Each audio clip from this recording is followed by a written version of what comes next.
First on the chopping block, Boom Beach F tier. I'm sorry to the two people who actually play Boom Beach. I tried to go in with an open mind and actually wanted to give Boom Beach a try, but honestly I got really fucking bored after a week. I feel like everything Boom Beach does COC just is better. I mean, a lot of you probably do think the same, because Boom Beach is basically on life support and being run by a skeleton crew who just maintain the servers and keep the game alive till its eventual death. Anyways, enough of that, let's get into a game I actually enjoyed playing. Nice. Clash of Clans. I am going to put Clash of Clans in S tier rank 1. I've had a lot of fun lately playing Clash of Clans, and I'll get to why later. Let's first introduce Clash of Clans to the people who don't know what it is about.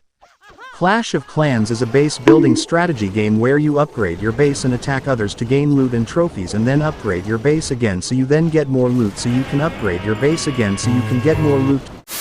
It starts out very simple, but the more you climb up in town halls the freakier it gets. With new additions like siege machines. Look at this one: carve up my base and then kill my queen on its own, spell towers, pets, hero equipment, clan capital, merge defenses and more. I don't even have access to half of these things yet, but the game is still fun for me as a Town Hall 11. But we're getting ahead of ourselves. Let's talk about my experience with the game. I started playing somewhere around late 2016 to 2017.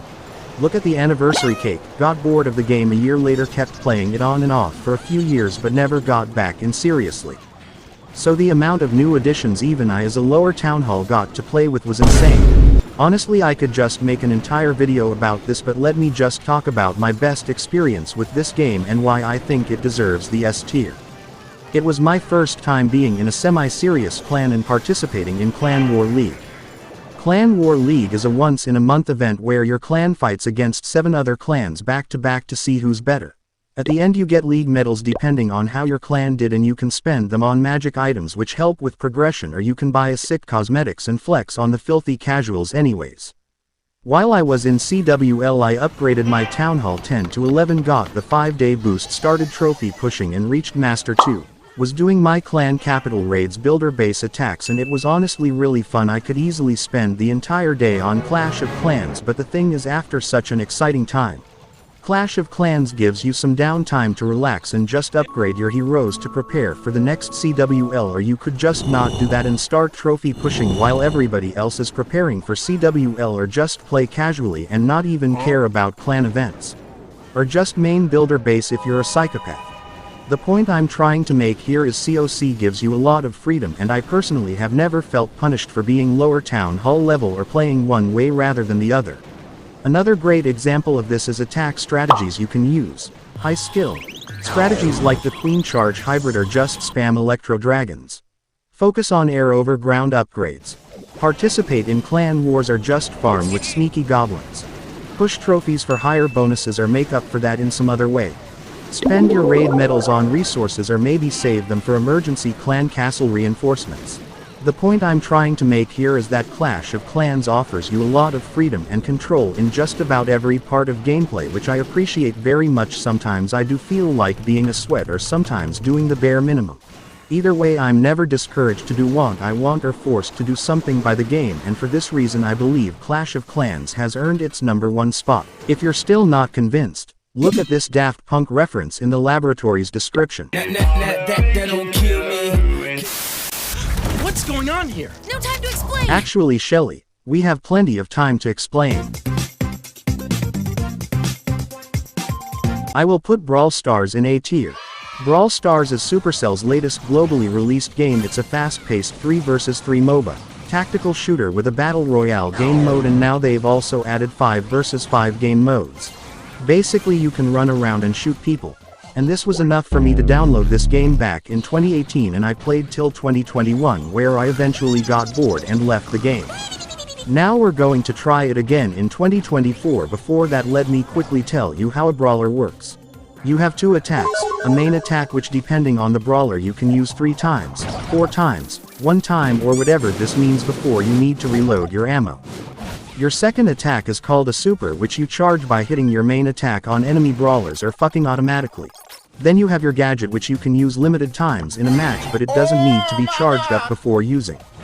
Star powers and gears are passive abilities. Star powers are brawler specific and gears are more general. And now they have added hypercharge, which is basically what it is hypercharge is essentially if your brawlers inserted in their veins and now they're insane. Okay, let me explain. You charge them just like your super, but it takes longer and you get one special buff like Spike has a bigger super during hypercharge, and general buffs like movement speed and damage increase are also given during hypercharge.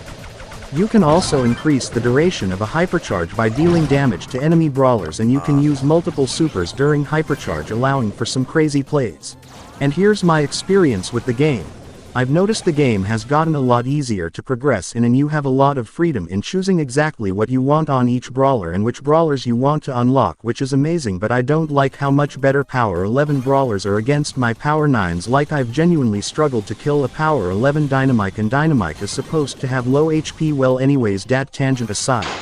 This time on I didn't even bother playing Showdown that much, because after 600 trophies Showdown is just filled with teamers, and I don't know about you, but the idea of a potential 1 versus 9 doesn't seem that fun to me. But that was actually for the better, because that made me realize how much I like Knockout, Brawl Ball and the 5v5 game modes, even if they can get pretty annoying at times. Brawl Stars also has a clan event called Mega Pig, where everyone contributes to a big pigabank, and at the end you get to break it and claim your rewards. As of right now I think it's pretty underwhelming, but I do like the game modes you get to play to earn the Mega Pig. Those are fun and have some cool modifiers. Speaking of cool, here are some brawlers I thought were pretty cool. Bonnie, because she's good at range and up close. Spike, because he's really fucking easy to play. You can always hit shots. His super is really good for map control or even for sniping people when they have low HP. He has a gadget that blocks for you and heals you, and has a hypercharge which not all brawlers have yet. Mortis, well, I'll just tell you I like Batman, you figure out the rest. Leon, because you can do shit like this with him. Anyways, I've had a great time playing Brawl Stars. I think I will continue playing it for a bit, and I think it's deserving of its number 2 spot, very close to being number 1, but I just prefer Clash of Clans right now. Clash Royale, sister game of Clash of Clans, set in the Clash universe, where you battle other players in an arena, and whoever has the most towers standing out of 3 by the end of the match wins. If no towers are destroyed, a tiebreaker happens and the player with the weakest tower loses. Clash Royale also has other game modes like Touchdown, 2v2, Heist, and some limited time game modes are added from time to time, but the main objective is still to destroy your enemy's towers regardless of game mode, Touchdown being the exception, of course. I first started playing Clash Royale a year after global release, back when legendary cards were rare and the Night Witch was extremely fucking broken. After a few years I left the game because the gameplay loop wasn't captivating enough for my monkey brain. Anyways, now back to the future. They've added champions, which are basically heroes, but they call them champions to distinguish from Clash of Clans, I guess. What makes these cards different is that they have a different card border. Okay, just kidding, these cards have an ability you can activate after you've placed the card down, and since you can only have one champion down at a time, this allows you to get back to your cards after 3 cycles, allowing for some very fast cycle decks. In my opinion, champions are a really good addition to the game and open the door up for a lot of creative plays, or just spamming over leveled champions and winning. They have also added evolutions and level 15, which has made the in-game economy a huge mess, and if you're free to play you should forget about ever having a maxed out deck. Well, evolutions and champions aside, there's not much to talk about. Clan Wars is basically who has the most maxed level cards, and since my cards are not maxed I don't like playing ladder, so I just climb Path of Legends for the emote nowadays. Before I rank the game, has anybody also noticed how every Clash Royale player is a fucking gym rat at this point? Even the official account has noticed us. Anyways, I am going to put Clash Royale in a tier below Brawl Stars because Clash Royale doesn't have made Dress Colette. I'm gonna be real, I wasn't much of a Heyday player back in my day. Actually, I just started playing this game for the purpose of making this video, and I've been enjoying the early stages of the game. Heyday is like taking the animal cruelty, I mean animal husbandry and farming part of Minecraft, and making that into a game, and that works, to be honest. Right now in the game I have been just logging in and collecting resources, selling some stuff and logging off. Honestly, right now I could not spend hours on this game even if I wanted to, which I don't know if that's a good thing or not. I've seen a lot of things I still have to unlock in Heyday and I'm excited to check those out overall. With my limited exposure and considering this is not the type of game I usually like to play, I'm gonna put Heyday in B tier. Now I'm gonna be real, I don't dislike Heyday, but I think in general if I'm bored I'd much rather open Clash Royale or Clash of Clans than Heyday, hence why I think it's B tier. I'm pretty sure it's a really fun game, but right now I don't think I can give it anything higher than B tier because I haven't experienced a lot of the game. So I guess that's it. Every globally released Supercell game ranked on a tier list. Thanks a lot for checking this video out and let me know if you have any video ideas you would like for me to make. Right now this is a pretty experimental channel. I don't even know if I will even make another video on these games. It all depends on what I feel like making, to be honest. If you liked any of this, make sure to subscribe, and criticism is also welcomed in the comments. Just don't ask me to kill